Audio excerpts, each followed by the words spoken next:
حضرت یحییٰ علیہ السلام بنی اسرائیل کے ان جلیل القدر انبیاء میں سے تھے جن کی تعریف اللہ نے فرمائی۔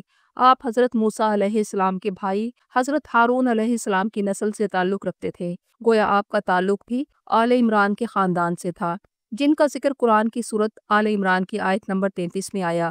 بے شک اللہ نے آدم، نوح، آل ابراہیم اور آل عمران کو تمام جہانوں پر فضیلت دی۔ یوں حضرت یحییٰ علیہ السلام انبیاء کی نسل سے تھے۔ آپ کے والد حضرت زکریا علیہ السلام بھی نبی تھے۔ حضرت مریم علیہ السلام کی والدہ حنہ، حضرت یحییٰ علیہ السلام کی والدہ جن کا نام بائبل میں الشبہ ہے، آپس میں بہنیں تھیں۔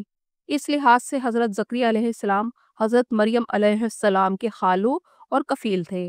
اللہ نے حضرت زکریا علیہ السلام کو 100 سال کی عمر تک اولاد کی نعمت سے نہیں نوازا تھا۔ اللہ تعالیٰ نے حضرت زکریا علیہ السلام کو حضرت مریم علیہ السلام کی پرورش کی ذمہ داری سونپی۔ جب آپ حضرت مریم علیہ السلام کے پاس آتے تو تفاسیر کے مطابق ان کے پاس بے موسم پھل دیکھتے اور پوچھتے کہ یہ روزی کہاں سے آئی، جس کے جواب میں حضرت مریم فرماتی کہ یہ رزق میرے اللہ کی طرف سے آتا ہے۔ یہ دیکھ کر آپ کے ذہن میں خیال آیا کہ جو اللہ بے موسم پھل دے سکتا ہے وہ مجھے اس بڑھاپے میں اولاد بھی دے سکتا ہے۔ آپ ساری زندگی نبوت کے وارث کے لیے بے چین رہے اور اللہ سے بھی اچھی امید رکھتے تھے کہ اے میرے پروردگار، میں آپ سے مانگ کر کبھی بے مراد نہیں رہا۔ نبوت کے وارث کی خواہش آپ کی فطری خواہش تھی۔ آپ صالح اولاد چاہتے تھے تاکہ آپ کے بعد دعوت کا کام جاری رہ سکے۔ سورت آل عمران آیت نمبر 38 کے مطابق آپ نے اسی وقت اپنے پروردگار سے دعا کی کہ اے میرے رب، تو مجھے بھی اپنی جناب سے کوئی پاکیزہ اولاد عطا فرما دے، بے شک تو دعا کا سننے والا ہے۔ اللہ نے ان کی دعا قبول کی۔ ابھی وہ حجرے میں نماز پڑھ رہے تھے کہ فرشتوں نے انہیں پکارا اور کہا کہ اللہ تمہیں یحییٰ کی بشارت دیتا ہے، جو اللہ کی طرف سے ایک کلمہ یعنی حضرت عیسیٰ علیہ السلام کی تصدیق کرے گا اور سردار ہوگا اور عورتوں سے رغبت نہ رکھنے والا اور صالح نبی ہوگا۔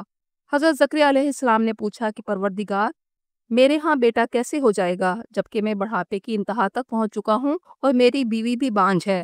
اللہ نے فرمایا، اسی طرح اللہ جو چاہتا ہے کرتا ہے۔ حضرت زکریا علیہ السلام نے عرض کیا کہ اے میرے رب، میرے لیے کوئی نشانی مقرر فرما دیں۔ اللہ نے فرمایا کہ تمہارے لیے نشانی یہ ہے کہ تم 3 دن تک لوگوں سے گفتگو نہیں کر سکو گے سوائے اشاروں کے، اور آپ اپنے رب کو کثرت سے یاد کرو اور صبح و شام اس کی تسبیح بیان کرو، اور آپ کا نام یحییٰ بھی اللہ نے رکھا، جس کا مطلب ہے زندہ رہنے والا۔ یہ ایک ایسا منفرد اور مقدس نام تھا جو کسی انسان کو اس سے پہلے نہیں دیا گیا۔ آپ کی نبوت کا مقصد بھی یہی تھا کہ لوگوں کو روحانی زندگی عطا کریں اور مردہ دلوں کو جگائیں۔ اللہ نے آپ کو ایمان کے ساتھ زندہ رکھا۔ کلمہ حق کہنے کی پاداش میں آپ شہید ہو گئے اور ہمیشہ کے لیے زندہ ہو گئے۔ جب آپ بڑے ہوئے تو آپ کے پاس اللہ کا پہلا حکم پہنچا۔ سورت مریم آیت نمبر 12 میں فرمایا گیا، اے یحییٰ، کتاب کو مضبوطی سے تھام لو، اور ہم نے اسے حکمت اور دانائی بچپن میں ہی عطا کر دی تھی۔ اللہ تعالیٰ حضرت یحییٰ علیہ السلام کے خصوصی اوصاف بیان فرماتے ہیں کہ اسے ہماری طرف سے نرمی اور پاکیزگی عطا کی گئی۔ وہ بہت متقی تھے اور اپنے والدین کے ساتھ نیکی کرنے والے تھے۔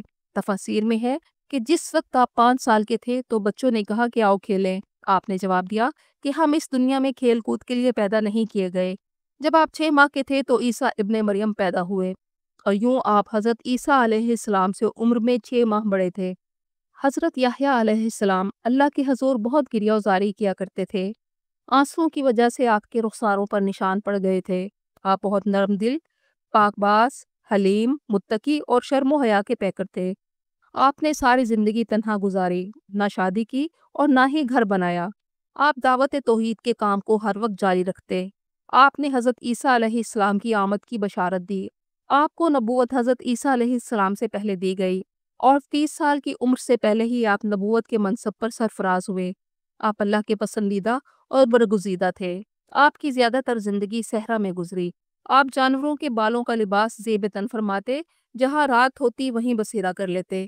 جب آپ لوگوں سے کلام کرتے تو دلوں میں اتر جاتے، لوگ آپ کی عزت کرتے۔ ایک دفعہ آپ نے بنی اسرائیل کو بیت المقدس میں جمع کیا اور کہا، اے بنی اسرائیل، مجھے میرے رب کی طرف سے 5 چیزوں کا حکم دیا گیا ہے۔ نمبر 1، صرف اللہ کی عبادت کرو اور اس کا کسی کو شریک مت بناؤ۔ نمبر 2، نماز کو خشوع و خضوع کے ساتھ ادا کرو۔ نمبر 3، روزہ رکھو۔ نمبر 4، صدقہ اور زکوٰۃ ادا کرو۔ نمبر 5، اللہ کا ذکر کثرت سے کرو۔ حضرت یحییٰ علیہ السلام نے بنی اسرائیل کو نیکی کی طرف بلایا، سچ بولنے کا حکم دیا، زنا، سود اور بے حیائی سے روکا۔ حضرت موسیٰ علیہ السلام کی شریعت کے خلاف کام کرنے والوں کو تنبیہ کی، لیکن قوم اخلاقی گراوٹ کا شکار تھی۔ بعض یہودی علماء نے دین کو دنیاوی مفادات کا ذریعہ بنا لیا تھا۔ اس وقت شام، فلسطین اور بیت المقدس پر رومن ایمپائر کا قبضہ تھا۔ رومیوں نے مقامی حکمران مقرر کر رکھے تھے جو ان کے وفادار تھے۔ فلسطین کے جس حصے میں یہود کی حکومت تھی، وہاں کے مقامی حکمران کا نام ہیروڈ اینٹیپاس تھا، جو دین موسوی کی خلاف ورزی کرتا تھا۔ بادشاہ اپنے زندہ بھائی فلپ کی بیوی ہیرودیہ سے نکاح کرنا چاہتا تھا اور اسے اپنے پاس رکھا ہوا تھا، جو توریت کے مطابق حرام تھا۔ حضرت یحییٰ علیہ السلام نے بادشاہ کی اس حرکت کے خلاف کھل کر فتویٰ دیا، جو ان کی شہادت کی وجہ بنا۔ آپ کی اس قدر تنقید پر بادشاہ ہیروڈ اینٹیپاس نے آپ کو قید میں ڈال دیا۔ بادشاہ حضرت یحییٰ علیہ السلام کی مقبولیت سے ڈرتا تھا اور آپ کو نبی بھی مانتا تھا۔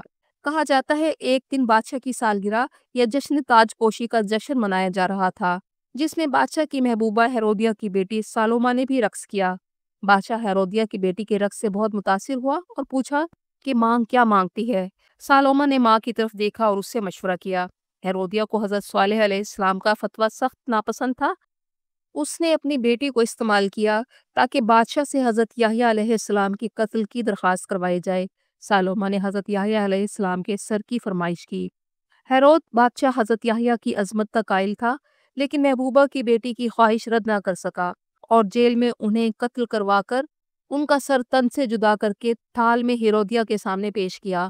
اس کے بعد ہی بنی اسرائیل کا مذہبی، اخلاقی اور سیاسی زوال شروع ہو گیا۔ حضرت یحییٰ علیہ السلام کا خون بنی اسرائیل کی زمین پر بہا، جو ایک بہت بڑا گناہ تھا۔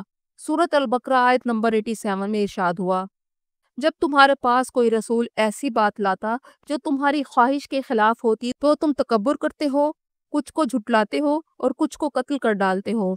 قوم کو کوئی شرمندگی نہ تھی اور نہ ہی کسی نے اس قتل پر احتجاج کیا۔ یہ وہی قوم تھی جس کے بارے میں قرآن کہتا ہے کہ وہ نبیوں کو ناحق قتل کرتے ہیں۔